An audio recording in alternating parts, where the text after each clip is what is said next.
saya masih belum percaya kalau itu adik saya. Jadi saya masih pas siang hari masih nunggu informasi yang jelas. Sudah.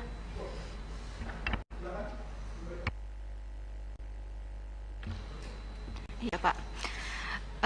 Kebetulan saya ketemu terakhir dengan adik saya tuh Kamis malam Jumat. Di sana tuh tumben sekali, itu memang beda. Adik saya tuh salaman dengan ibu, dipeluk, dia minta izin, mah doain dede ya. Itu tumben banget. Biasanya dia nggak mau dipeluk karena mungkin udah gede merasa malu. Dan akhirnya, oh ya udah, mau kemana? Mau ngawal Habib ke Megamendung. Di hari Minggu itu saya lupa Sabtu malam Minggu atau Minggu malam Senin itu sempat video call dengan kami, dan itu sehat, dia senyum, lagi ngapain, udah makan atau belum. Lalu ketika di hari Seninnya tiba-tiba menanyakan, Davi udah pulang belum? Itu ya bertemu dengan ibu saya karena saya sedang di rumah lagi mengerjakan tugas. Terus buat apa? Di situ saya bingung ya. Kebetulan di handphone ada notifikasi berita, saya baca, saya langsung kepikiran adik saya teleponin, terus saya WA-in, terus kok nggak ada kabar, ini kemana? Dan itu berita masih simpang siur, kami tidak tahu kebenarannya itu seperti apa.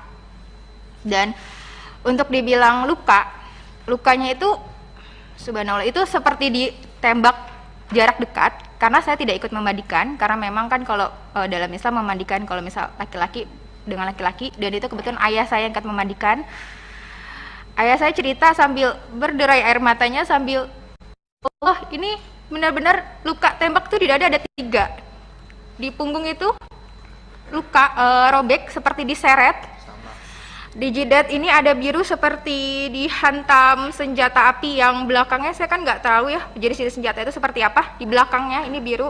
Tapi alhamdulillahnya muka adik saya itu bersih karena mungkin tidak dipukul di muka, hanya dihantam di badannya 3, di belakangnya itu robek, sampai dikafankan pun darahnya masih mengucur. Subhanallah, itu buat kami sangat luar biasa ya. Itu benar-benar seperti pembantaian yang berarti kan seperti tidak ada perlawanan di sana. Jadi seperti yang diberi, itu yang membuat kami, ya Allah, ini saya udah nggak bisa berkata-kata lagi. Itu aja Bu? Ya. Selanjutnya keluarga Lutfil, silakan Pak. Ya Pak. Jadi pertama-tama lagi hari Kamis, anak saya mau berangkat pamit, itu Kamis sore. Bi, minta ridhonya Bi, saya mau ngawal Habib. Sama uminya begitu juga. Insya Allah saya ridhoin, yang penting jalan yang benar. Anak saya juga nggak pernah membawa senjata apapun, pisau aja nggak pernah, apalagi pistol Pak. Habis itu berangkat. Lalu hari Minggu siang jam 14.00 saya chattingan, jawabannya alhamdulillah saya sehat, saya belum bisa pulang Bi, kurang tahu kapan pulangnya. Habis itu saya nggak berhubungan lagi Pak. Tahu-tahu hari Senin kira-kira jam 3 sore itu ada kabar dari tetangga ke rumah bahwa di berita media sosial maupun TV Pak, itu anak saya termasuk yang diculik Pak. Karena apa diculik? Karena saya melihat sendiri pas dimandikan, menyaksikan itu kayak disiksa di punggung sini nih, kayak geseng Pak. Terus mohon maaf, kemaluannya itu bekas diinjak, dan pipisnya bengkak biru, dan tangannya sini terkelupas. Dan juga tembakannya itu dari jarak dekat, 4 lubang sini Pak, nembus ke belakang semua Pak. Nauzubillah summa nauzubillah.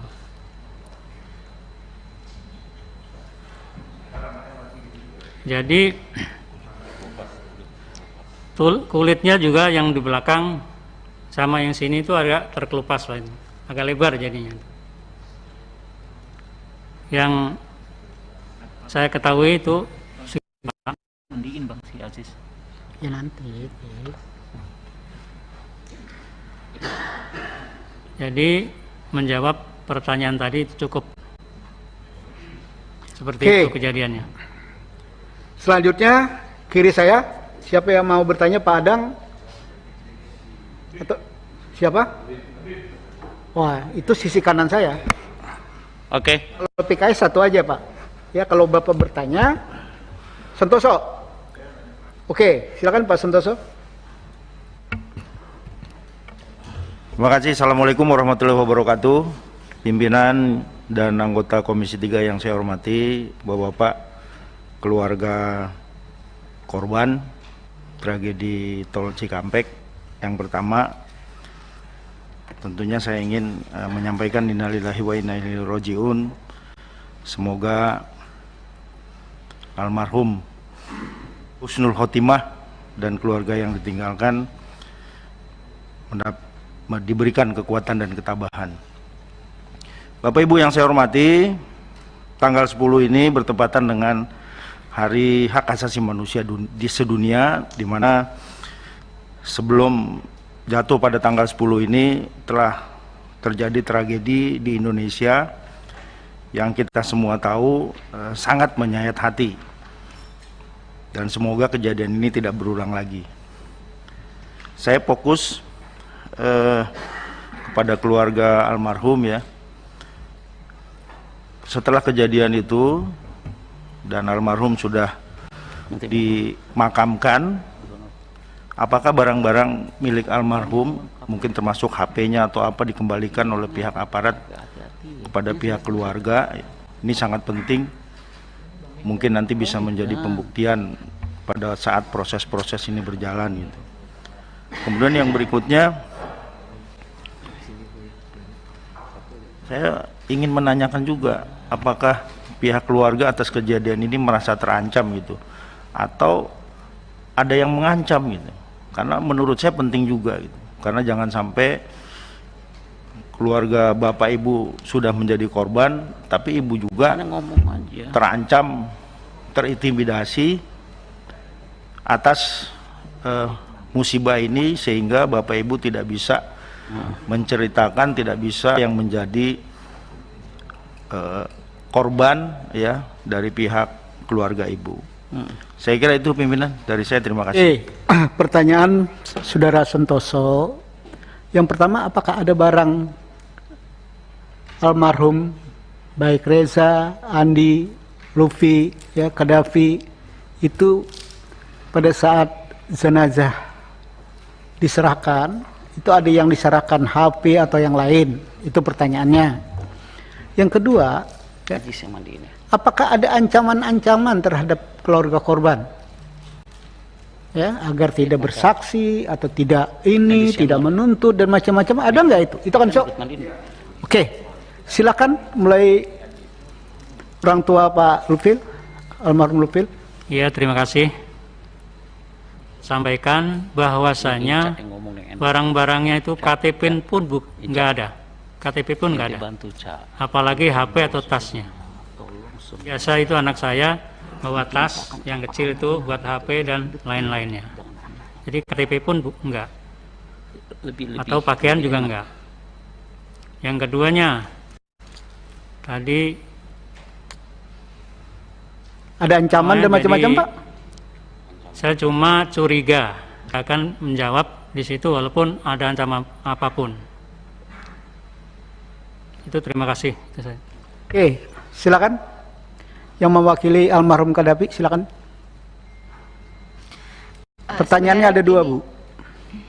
Ada barang almarhum Kadafi nggak? Yang kedua, ada ancaman nggak? Silakan. Ya, ini juga yang akan saya tanyakan sebenarnya pimpinan. Kami keluarga tidak diberikan barang-barang Kadafi, handphone, tas, dompet itu tidak sama sekali. Dan kami juga semalam sempat saya tanyakan, ini apakah memang ada barang-barang yang diberikan? Agar maksudnya agar kami bisa tahu ya handphonenya, karena di handphone itu juga kan pasti ada foto kami keluarga dan yang lainnya.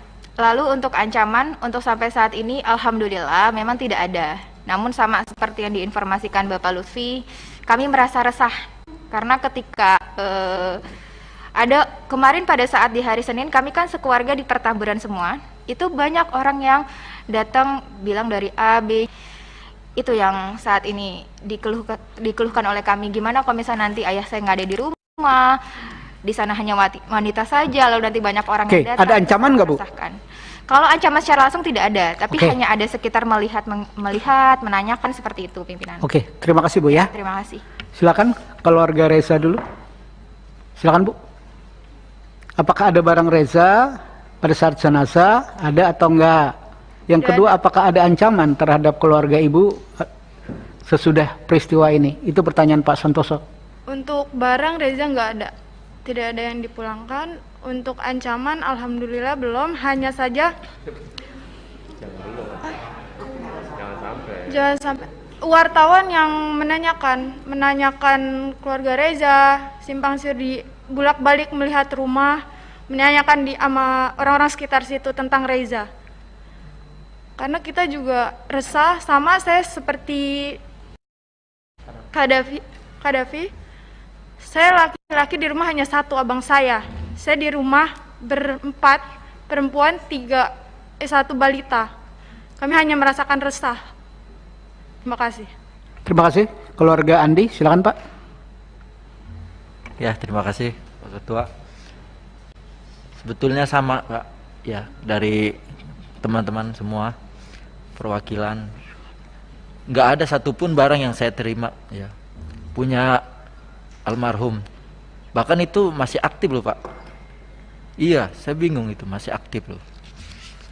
Nah itulah, cobalah kalau bisa itu barang-barangnya itu dikembalikan seharusnya Pak. Ya. Untuk ancaman saat ini sih enggak, cuman banyak aja yang nanya gitu Pak. Sama lah, jadi bikin resah juga gitu.